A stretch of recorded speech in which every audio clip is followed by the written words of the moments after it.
My name is Irene Nelson, 28 years old, and I will never forget the night my world completely turned upside down. It was the grand opening of my family's steakhouse in Omaha, a night that should have been filled with pride and celebration. The room echoed with clinking glasses and strained smiles, but a heavy tension lingered in the air. My father, his face flushed with anger, pointed straight at me in front of everyone. "Get out and never come back," he roared. My mother raised her glass with a mocking smirk, her eyes as cold as ice. I froze, heart pounding, as every gaze turned toward me. Without another word, I walked out the door, slamming shut behind me, vowing never to return. Out on the empty street, the bitter night wind whipped against my face, yet inside I felt a strange sense of relief, as if a burden had finally been lifted, though it came with an indescribable pain. Weeks later, my cousin called, his voice trembling. "Your parents are in big trouble." Leaning back in my chair, I calmly replied, "I know. So what drove them into such deep trouble? If you were in my place, would you choose to forgive or turn your back forever?" Share your thoughts in the comments below. I wasn't always the one walking away from chaos. Growing up in Omaha, Nebraska, our family was the face of Nelson's Steakhouse, a local legend where folks came for juicy ribeyes and warm smiles. But behind the polished menus and sizzling grills, my home was a pressure cooker. My dad ran the show like a drill sergeant, barking orders at staff and us kids alike. He'd slam his fist on the table if I got a B instead of an A, saying, "We're Nelsons, we don't settle." My mom, always draped in designer scarves, cared more about looking perfect than being present. She'd flash a smile at customers but snap at me for scuffing my shoes. Their expectations piled on me like a heavy coat I couldn't shake off. My older sister was different. She dyed her hair purple, pierced her nose, and declared herself an artist by 16. She'd vanish for weeks, chasing gigs at music festivals, leaving me to carry the family's image. I was the golden child, the one who had to shine. Straight A's, debate team captain, volunteer at the church food drive. Every achievement was a brick in the wall of their approval. But it was never enough. Dad would nod, then point out how I could have done better. Mom would glance up from her wine glass, muttering about my plain outfits. I learned early that love came with strings attached. The steakhouse was their pride, a symbol of success they flaunted to neighbors and friends. They'd host big parties there, showing off new chandeliers or imported leather booths, while I memorized orders and scrubbed tables after school. I didn't mind the work, it felt like contributing. But every time I brought home a report card or a trophy, Dad would say, "Good now, keep it up." Mom would add, "Don't embarrass us." Their voices echoed in my head, pushing me to be perfect to hold up the Nelson name. By high school, I was juggling AP classes, extracurriculars, and shifts at the restaurant. My sister, barely around, would breeze in for holidays, her paint-stained jeans clashing with Mom's pristine tablecloths. She'd roll her eyes at Dad's lectures, and I envied her freedom. Once I overheard her arguing with Mom, saying, "I'm not your puppet." I wished I could say the same. Instead, I smiled, nodded, and kept going, believing that if I worked hard enough, I'd earn their real love, not just their approval. Looking back, I see how their expectations shaped me. I wasn't just Irene, I was the Nelson daughter, the one who couldn't fail. The steakhouse wasn't just a business. It was a stage where we played perfect for the world. But cracks were forming, ones I didn't notice until they swallowed me whole. I stepped into a new chapter, eager to leave the weight of Omaha behind. At 18, I enrolled at the University of Nebraska, diving into accounting with a hunger for independence. College was a breath of fresh air, late-night study sessions, crowded lecture halls, and the thrill of carving my own path. I aced my classes, joined the finance club, and felt like I was finally more than just the Nelson daughter. By my junior year, I landed an internship at a local firm, crunching numbers and dreaming of a life where I called the shots. In Lincoln, I found my people. My best friend Stacy Brooks was a firecracker with a knack for spotting patterns in data and in people. We'd grab coffee at a quirky shop downtown, laughing over spreadsheets and her terrible taste in rom-coms. Then there was my boyfriend, Michael Scott, a quiet engineering major with a dry sense of humor. He'd tease me about my color-coded planners, but his steady presence grounded me. For the first time, I felt seen for who I was, not what I could do for someone else. After graduation, I landed a full-time job at a mid-sized accounting firm in Lincoln. My days were filled with client meetings, tax audits, and the quiet pride of building something mine. I rented a small apartment, decorated it with thrift store finds, and started saving for a house, a dream that felt tangible.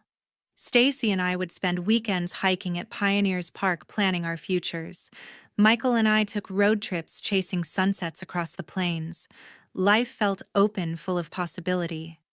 But my parents had other plans. The phone calls started during my senior year. Dad's gruff voice, Mom's clipped tone. "The steakhouse needs you," Dad would say, his words heavy with expectation. "You're a Nelson, don't forget that." Mom would chime in, her voice sharp. "We've done so much for you, it's time to give back." They'd call late at night, interrupting my study sessions or dinners with Michael. Each conversation dragged me back to Omaha, to that suffocating role of the perfect daughter. I tried to brush it off. I'd tell myself they were just proud, just checking in. But the calls grew more frequent, more insistent. Dad would mention the restaurant's tough times, his tone vague but urgent. Mom would drop hints about their sacrifices, how they'd given up everything for me and my sister. I'd hang up my stomach, twisting, feeling the pull of their expectations. 2 years into my job at the accounting firm, I got a call from Dad that changed everything. His voice was low, almost a growl. "The steakhouse is in trouble, Irene. We owe the bank $7,000. If we don't pay, we'll lose everything." I sat at my desk staring at a spreadsheet, my heart sinking. Nelson's Steakhouse wasn't just a business, it was their legacy, the anchor of our family's name. I pictured the bustling dining room, the loyal customers, the neon sign glowing over Omaha. "We're counting on you," Dad added, his tone heavy with expectation. I didn't hesitate. "I'll cover it," I said, my voice steadier than I felt. I wired $7,000 from my savings, the money I'd earmarked for a down payment on a house. It hurt, but I told myself it was temporary, a one-time fix to save the family. Dad promised they'd recover, but weeks later he called again. "We need a little more help," he said. "Just $1,500 a month until we're back on track." I swallowed hard, glancing at my budget. That was half my rent, my dream of owning a home slipping further away. But I set up the monthly transfers, convincing myself it was my duty. Meanwhile, Mom's spending told a different story. On my rare visits to Omaha, I noticed the steakhouse's new polished oak bar gleaming under fancy pendant lights. Mom strutted around in tailored blazers, her wrists jingling with new gold bracelets. "Business is picking up," she'd say, waving a manicured hand at the revamped patio with its stone fire pit. I bit my tongue, but the numbers didn't add up.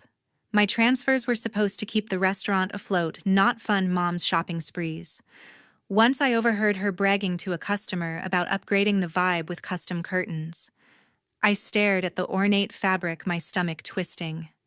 That was my money, my future hanging on those windows.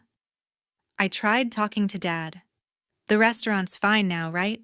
I asked during a tense dinner at their house. He shrugged, cutting into his steak. "It's a tough market. We need to stay competitive." Mom chimed in, her smile tight. "You're doing so well, Irene. We're proud of you for helping out." Her praise felt like a hook, pulling me deeper into their world. I nodded, but doubt gnawed at me. My savings account was shrinking, and my dream of a house felt like a fantasy. Stacy saw through it.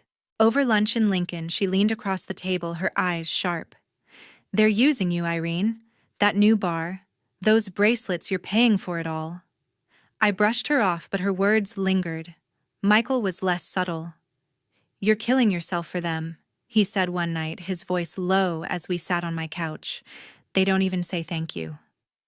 I wanted to argue to defend my parents, but I couldn't. Every month I sent $1,500, and every month Mom showed up with something new, a designer purse, a sleek watch. I felt like a cog in their machine, spinning endlessly to keep their world turning. I kept hoping they'd stop asking that the restaurant would stabilize, but the calls kept coming, each one a reminder that I was still the dutiful daughter tied to their dreams instead of my own. I'd stare at my bank statements, watching my future drain away, and wonder how much longer I could keep this up. The cracks in my resolve were starting to show. For 3 years I'd been sending money to keep Nelson's Steakhouse afloat, but the weight of it was wearing me down. My parents' demands didn't stop. They grew sharper, more personal. During a rare Sunday dinner in Omaha, Mom set her wine glass down and fixed her eyes on me. "Irene, your job sounds so ordinary," she said, her voice dripping with disdain. "Filing taxes all day. You could aim higher." I clenched my fork, forcing a smile. Then she turned to Michael, who'd joined us. "And your boyfriend? He's sweet, but so boring. Don't you want someone with ambition?" Michael's face tightened, but he stayed quiet, cutting his steak with slow, deliberate slices. I wanted to snap back, but Dad's stern glance kept me silent. Back in Lincoln, Stacy dropped a bombshell. We were at our usual coffee shop, her laptop open to a spreadsheet she'd been digging into for a client. "Irene, I found something," she said, her voice low. "Your parents took out another credit line on the restaurant. $20,000. They didn't tell you." My stomach dropped. I'd been pouring my savings into their business, and they were racking up secret debt. Stacy slid her laptop toward me, showing the bank records she'd accessed through a mutual contact. "They're playing you," she said, her eyes fierce. I stared at the numbers, my hands trembling. All my sacrifices, my house. My plans were being swallowed by their lies. I confronted Dad over the phone that night. "Is it true? Did you borrow more money?" I asked, my voice shaking. He paused, then sighed. "It's just business, Irene. You wouldn't understand." His dismissal stung like I was still a kid who couldn't handle the truth. Mom jumped in on speaker, her tone icy. "You're overreacting. We're building something for the family." I hung up my chest tight with anger. They weren't just using my money, they were hiding their schemes behind it. Michael was reaching his limit too. One evening, as we walked along the Platte River, he stopped and faced me. "Irene, you're letting them control you," he said, his voice low but firm. "Every month you're stress-checking your bank account, skipping plans with me to save money. It's killing us." I flinched, knowing he was right. Our dates had become rare, our conversations clipped. I'd canceled a weekend getaway because I couldn't afford it after sending my parents another payment. "I don't know how to stop." I admitted, my voice barely a whisper. Michael's eyes softened, but he shook his head. "You need to choose them, or us." I lay awake that night replaying his words. Stacy's warning echoed too, her voice cutting through my denial. My parents' criticism wasn't new. Mom had always picked at my choices, from my clothes to my career. But now their secret loan and her jab at Michael felt like a betrayal. I'd given up so much to keep their dream alive, and they were tearing down mine. I wanted to believe they'd change, that they'd see me as more than a resource. But the truth was sinking in. They never would. That realization was about to push me to my breaking point. The grand opening of Nelson's Steakhouse's new branch in Omaha was supposed to be a triumph, a glittering showcase of my parents' ambition. I arrived in a simple black dress, my nerves frayed from months of tension. The dining room sparkled with crystal chandeliers, waiters weaving through a crowd of local bigwigs and loyal customers. I forced a smile, playing the dutiful daughter one last time, but my heart wasn't in it. I scanned the room, hoping to avoid another lecture from Mom or Dad, when my cousin Patricia pulled me aside. "Irene, I heard about your loan," Patricia said, her voice low but carrying over the chatter. "You paid off their debt, didn't you? That's incredible." Her words hit like a spotlight, exposing the secret I'd kept buried. Heads turned, conversations faltered. I froze, my face burning as Dad's eyes locked onto mine from across the room. His jaw clenched, his steps heavy as he stormed over. "What did you say?" he demanded, glaring at Patricia. She stammered, confused. "I just meant Irene's help with the restaurant." "Enough!"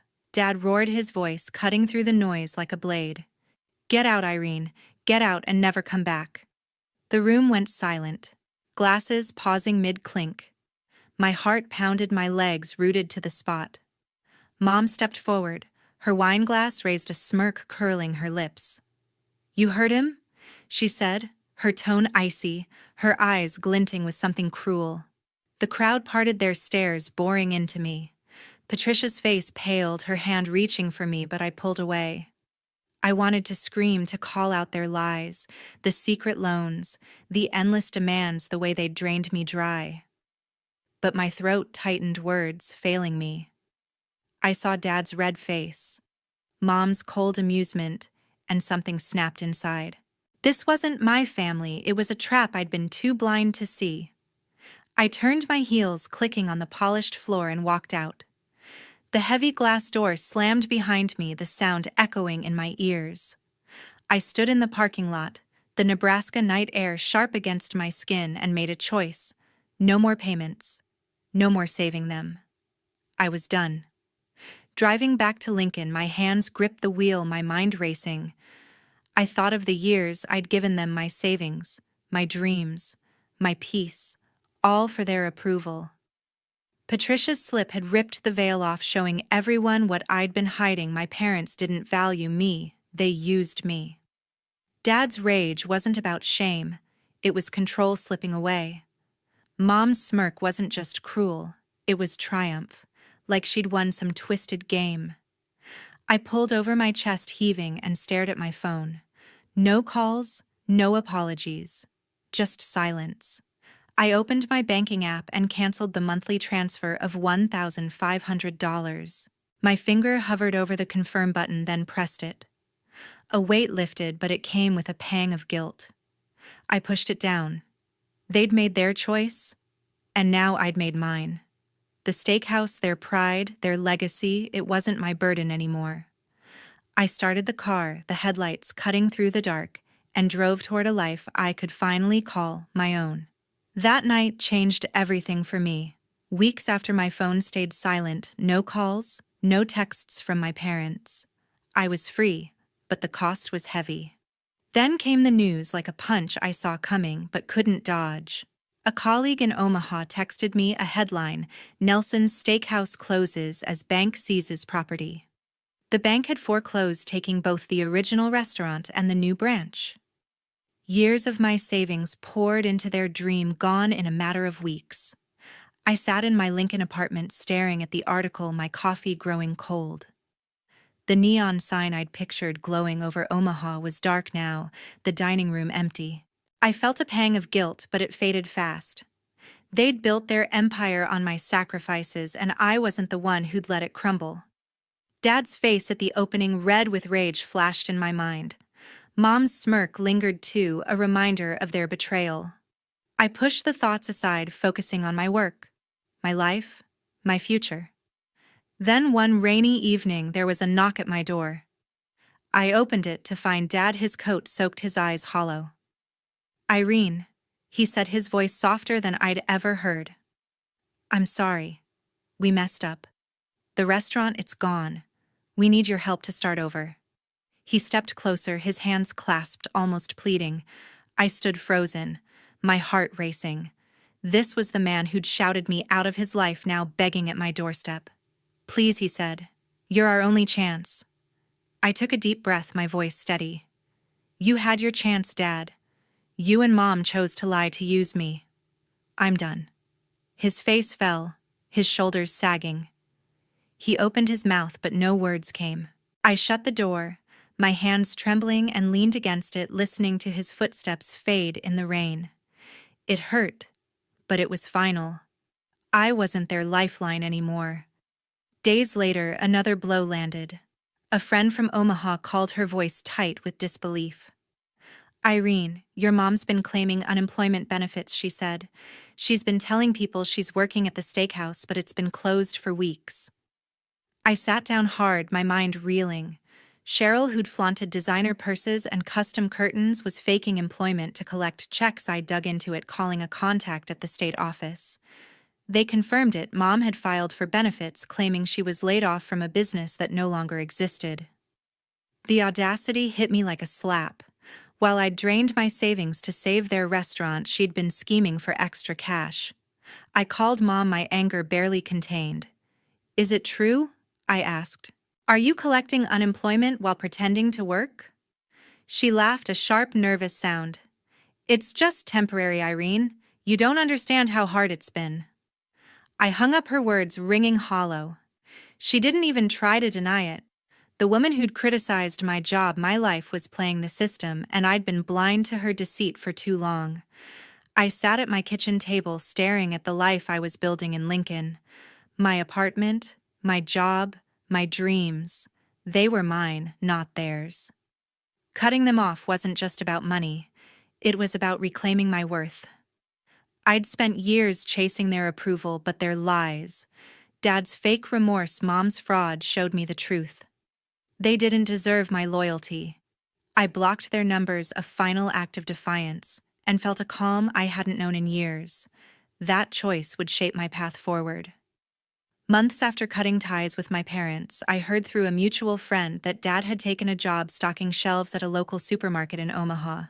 Mom, meanwhile, was answering phones at a call center, her days of designer purses and restaurant grandeur long gone. They'd moved into a cramped one-bedroom apartment, a far cry from the sprawling house I'd grown up in. Part of me wondered if they'd learned anything, but I didn't dwell on it. Their choices weren't my burden anymore. In Lincoln, my life was blooming.